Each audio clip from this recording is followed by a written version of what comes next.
बात तुषा की। तुषा डेथ मामले में सीबीआई ने तुषा के पति समर्थ सिंह और उनकी मां रिटायर्ड जिला जज गिरिबाला सिंह को भोपाल की जिला अदालत में पेश किया। मामले में हुई पूछताछ और जांच के आधार पर सीबीआई ने दोनों को न्यायिक हिरासत में भेजने की मांग की। दोनों पक्षों की दलीलें सुनने के बाद क्या कुछ अभी तक निकलकर सामने आया है जांच में, वो भी आपको बताते हैं। समर्थ गिरिबाला को 14 दिन की न्यायिक हिरासत कोर्ट ने समर्थ और गिरिबाला को 16 जून तक न्यायिक हिरासत में भेज दिया, चूंकि सीबीआई की तरफ से डिमांड नहीं की गई थी, जिसके बाद इन्हें न्यायिक हिरासत में भेज दिया गया। सेशन जज शोभना मालवीय की अदालत ने यह फैसला आज सुनाया है। 14 दिन की न्यायिक हिरासत में दोनों को भेज दिया गया है। सीबीआई की तरफ से जो पूछताछ करनी थी वो पूछताछ पूरी हो चुकी है। करीब 72 घंटे तक दोनों से पूछताछ हुई। इससे पहले 29 जून को कोर्ट ने दोनों को 5 दिन की सीबीआई हिरासत में भेजा था। आज यानी कि 2 जून को दोनों की रिमांड खत्म हो गई थी। द्विशा शर्मा मौत मामले में गिरिबाला सिंह समर्थ सिंह को 14 दिनों की न्यायिक हिरासत में भेज दिया गया है। आज सीबीआई ने कोर्ट में उनको पेश किया था, जहां पर सीबीआई ने पुलिस रिमांड की डिमांड नहीं की और ऐसे में उनके जेल जाने का रास्ता तय हो गया था। बड़ी बात यह है कि सीबीआई ने कल जब उनकी पुलिस रिमांड का एक दिन पहले खत्म हो रही थी, उस वक्त बाकायदा सीन का रिक्रिएशन किया था गिरिबाला के घर पर। समर्थ सिंह गिरिबाला सिंह वहां पर मौजूद थे। उनसे पूछा गया कैसे पूरा घटनाक्रम हुआ। एक 80 किलो का वजनी डमी वहां पर ले जाया गया, फंदे से उसको लटकाया गया। गिरिबाला से कहा गया कि आप इसको खोलकर दिखाइए, जैसा आपने कहा वैसे ही करके दिखाइए। पूरे सीन को रिक्रिएट किया गया।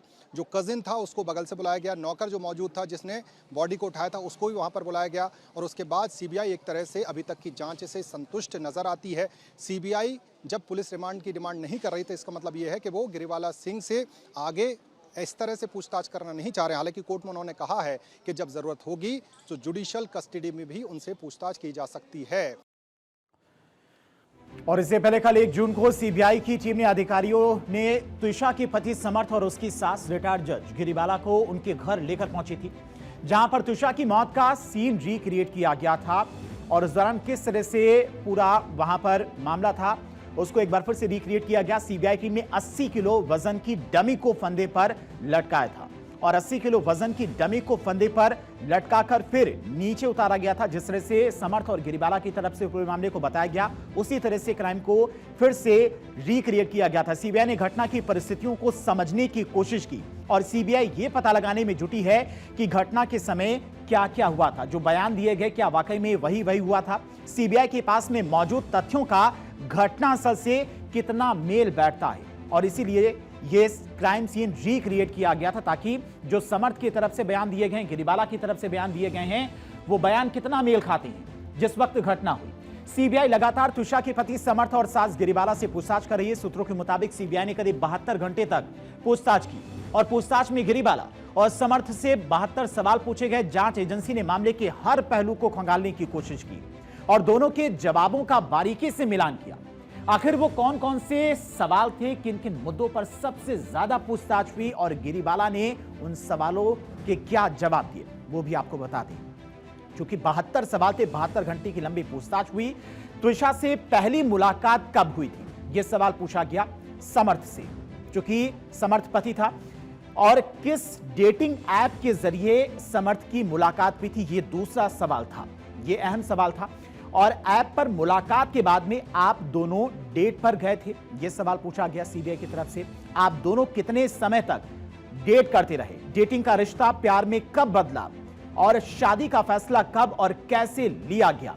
इसके अलावा डेटिंग ऐप पर मुलाकात के बाद आप दोनों के बीच में शारीरिक संबंध बने थे, दोनों परिवार शादी के लिए आसानी से राजी हो गए थे या दिक्कत आई थी, यह सवाल भी पूछा गया। दोनों की जाति अलग थी, तो अंतर जातीय विवाह को लेकर किस परिवार को ज्यादा दिक्कत थी। शादी में दोनों परिवारों ने कितना पैसा खर्च किया था, यह सवाल भी पूछा गया। शादी और रिसेप्शन में कौन कौन प्रभावशाली लोग शामिल हुए थे, यह भी पूछा गया। क्या शादी के दौरान दहेज की कोई मांग की गई थी, यह सवाल काफी ज्यादा अहम हो जाता है। गिरिबाला ने शादी के समय 2 लाख रुपए क्यों मांगे थे। शादी के बाद पहली बार तुषा से विवाद कब और किस बात पर हुआ था, यानी कि पुराने मामलों को लेकर भी पूछताछ की गई कि आखिर बार आपकी लड़ाई कब हुई थी। 5 महीने की शादी के दौरान तुषा कितनी बार अकेले भोपाल से बाहर और कहां कहां पर गई। तुषा के खाते में आपने और गिरिबाला ने 7 लाख रुपए क्यों जमा किए थे। इतनी बड़ी रकम की जरूरत के लिए तुषा ने क्या कारण बताया था। क्या आप और गिरिबाला तुषा के शेयर अपने नाम ट्रांसफर कराना चाहते थे और घटना से पहले त्विषा ने किन किन लोगों से फोन पर बातचीत की थी। इसके अलावा क्या किसी ने त्विषा को घटना से पहले रोते या फिर परेशान देखा, यह सवाल भी पूछा गया। क्या परिवार में संपत्ति, निवेश या फिर शेयर को लेकर कोई विवाद था। इसके अलावा घटना के बाद समर्थ और गिरिबाला के बीच में क्या बातचीत हुई थी, यह सवाल भी पूछा गया। पोस्टमार्टम रिपोर्ट में दर्ज सभी चोटों की स्पष्ट व्याख्या क्या है, किन कारणों की वजह से ये चोटें लगी थी त्विषा को, घटनास्थल की फोटोग्राफी और वीडियोग्राफी किसने कराई थी, इसकी परमिशन किसने दी थी, और क्या गर्भपात के बाद में त्विषा की काउंसलिंग कराई गई थी। ये सवाल पूछे गए, ये अहम सवाल थे। सवाल तो 72 पूछे गए गिरिबाला और समर्थ से पूरे मामले को लेकर, और जो जवाब दिए गए हैं गिरिबाला और समर्थ के द्वारा, वो सवाल और जवाब कितना मेल खाते हैं, ये भी सीबीआई की तरफ से कोशिश की जा रही है पूरे मामले को लेकर। वहीं दोनों को 14 दिन की न्यायिक हिरासत में फिलहाल भेज दिया गया, क्योंकि सीबीआई को जो पूछताछ करनी थी, जिन सवालों के जवाब जानने थे, वो सवालों के जवाब सीबीआई जांच चुकी है। इसके अलावा अब सीबीआई अपने एंगल से पूरे मामले की जांच करेगी।